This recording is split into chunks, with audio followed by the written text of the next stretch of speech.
and we begin the week one night earlier with you because of a simply horrific scene that played out here in Buffalo, New York this weekend. A deadly mass shooting at this grocery store right behind me, and now news of another mass shooting tonight, this time at a church in California. We'll have more on that in just a moment here.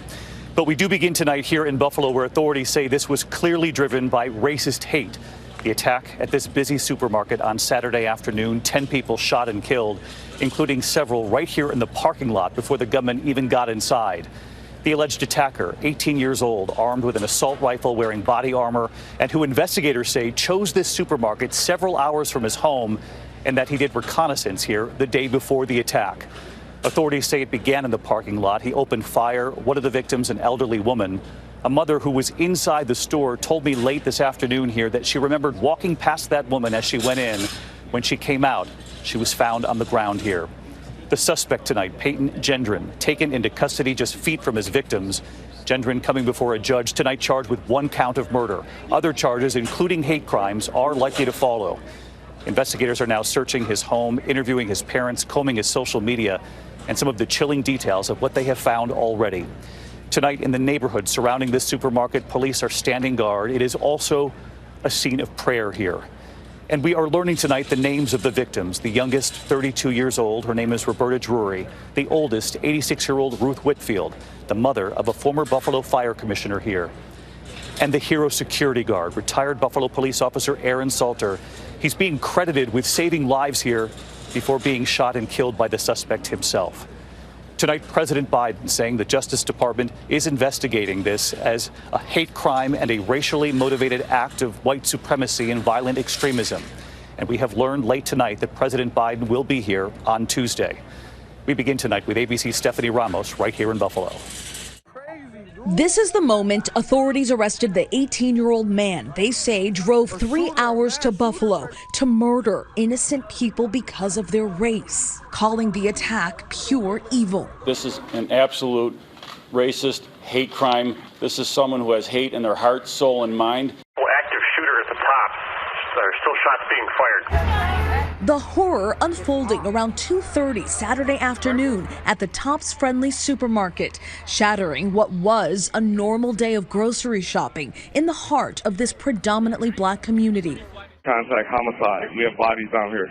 Officials say the heavily armed killer, wearing body armor and a tactical helmet, live streamed the massacre, first opening fire on 4 people in the parking lot, killing 3.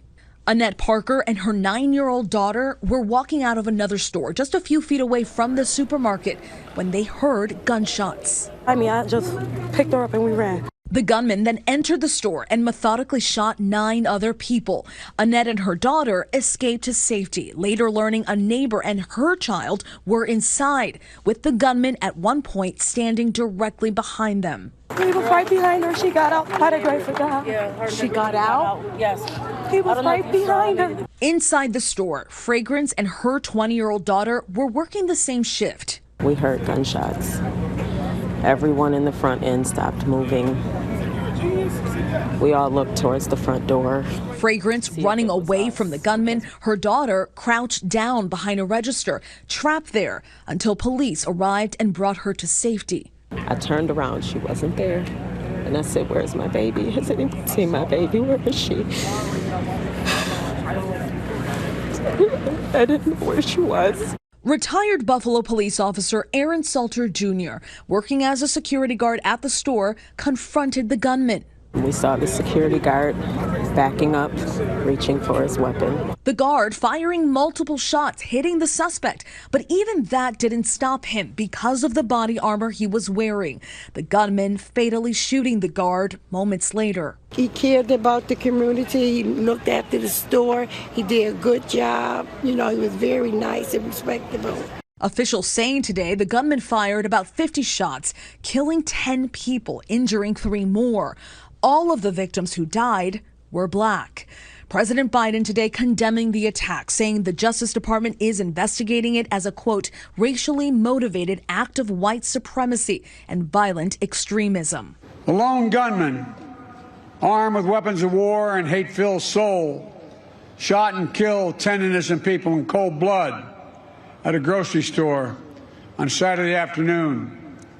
Jill and I like all of you, pray for the victims and their families and a devastated community. And tonight, we're learning new details about the 18-year-old suspect identified as Peyton Gendron, seen here in court. I understand my charges. Charged with 1 count of first-degree murder, he's now behind bars on suicide watch, held without bail. His public defender pleading not guilty for him. Officials say Gendron drove 200 miles from his home in Broome County, New York, to the scene, conducting reconnaissance the day before the attack. Investigators searching his home, interviewing his parents, now combing his social media, saying he posted a 180-page hate-filled document laying out his plan to kill. This was not by accident. This was a cold, calculated, cruel, I'd say military-style execution in furtherance of a white supremacy doctrine. And tonight, this community mourning those lives tragically cut short, including the youngest, 32-year-old Roberta Drury. Her sister Amanda telling ABC News she moved to Buffalo in 2010 to care for her brother who was battling leukemia, saying, quote, she was always willing to help and laugh. And 86-year-old Ruth Whitfield, her son Garnell, the former fire commissioner, telling ABC News that his mother stopped by the market to pick up groceries on her way home from visiting her husband in his nursing home. Seen together in this photo, smiling. The city's mayor telling me he saw Garnell in the parking lot, frantically looking for his mother. My heart absolutely broke, and I tried to provide whatever comfort that I could at that time to my friend, to a community leader, and to someone who has served this city honorably and nobly for decades. Her proud son saying Ruth was all about family, adding she came from nothing. She didn't have anything, and she rose above it. And she raised us in spite of all of that, being very poor. She raised us to be productive men and women. And Stephanie joins us from the scene here tonight. And Stephanie, with this investigation well underway now, I know police believe there are no other suspects at this time, that no one else was involved, and they're also concerned about extremism across social media. Exactly, David. Authorities believe the suspect, who they have in custody, acted alone, but they warn this kind of extremism is on the rise on social media and on other sites where groups and individuals are able to post racist views. David. All right, Stephanie Ramos leading us off here tonight. Stephanie, thank you. Hi, everyone. George Stephanopoulos here. Thanks for checking out the ABC News YouTube channel. If you'd like to get more videos, show highlights, and watch live event coverage, click on the right over here to subscribe to our channel. And don't forget to download the ABC News app for breaking news alerts. Thanks for watching.